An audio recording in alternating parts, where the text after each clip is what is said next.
அஸ்ஸலாமு அலைக்கும் வரஹ்மத்துல்லாஹி வபரகாத்துஹு. சுவர்லோக பேரரசி ஃபாத்திமா ரலியல்லாஹு அன்ஹா அவர்களின் வாழ்வில் நடந்த படிப்பினை சம்பவம். ஒரு சமயம் ஹஸரத் ஃபாத்திமா ரலியல்லாஹு அன்ஹா அவர்கள் நோயுற்று இருந்தார்கள்.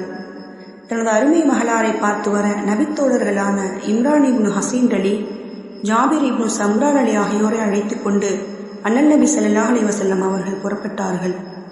வீட்டு வாசலில் நின்று கொண்டு மகளாருக்கு சலாம் சொன்னார்கள்.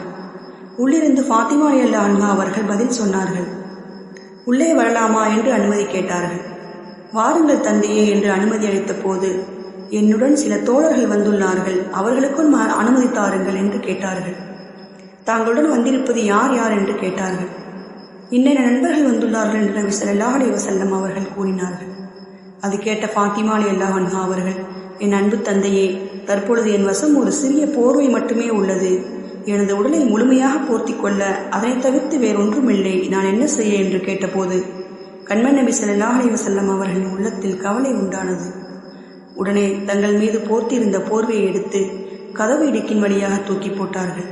இதை போர்த்திக்கொள் மகளே என்று சொன்னார்கள். பின்பு உள்ளே சென்றார்கள். என் அருமை மகளே, தற்போது உடல்நிலை எவ்வாறு உள்ளது என்று நலம் விசாரித்தார்கள். தந்தையே, உடல் வலி மட்டும் நீங்கவில்லை, மேலும் சாப்பிடுவதற்கு வீட்டில் எதுவுமே இல்லை என்று சொன்னார்கள். இதை கேட்ட அருமை நபி அவர்கள், எனது ஈரல் குலை துண்டே, பொறுமை செய்து கொள்.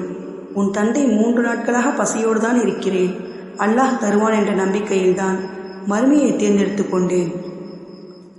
மகளே, நீ கவலைப்படாதே.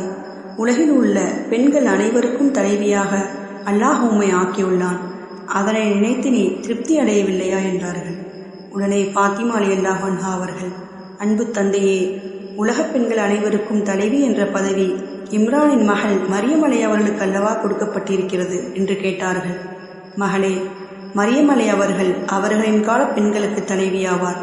நீயோ உம்முடைய கால பெண்களுக்கெல்லாம் தலைவியாவீர். இம்மையிலும் மறுமையிலும் சிறப்பு மிக்கவரான அலி அலிக்கு உங்களை மனம் முடித்து வைத்திருக்கிறேன். அது மட்டுமல்ல ஃபாத்திமாவே, கியாமத் நாளில் பெண்கள் அனைவருக்கும் தலைவியாயிருப்பாய் என்று சுப செய்தி சொன்னார்கள். அப்பொழுது நபி ஸல்லல்லாஹு அலைஹி வஸல்லம் அவர்களுடன் வந்த நபித்தோழர்கள், அல்லாஹ்வின் தூதரின் மகளாருக்கு எவ்வளவு உயர்ந்த பதவி இது என்று பெருமையாக பேசிக்கொண்டார்கள்.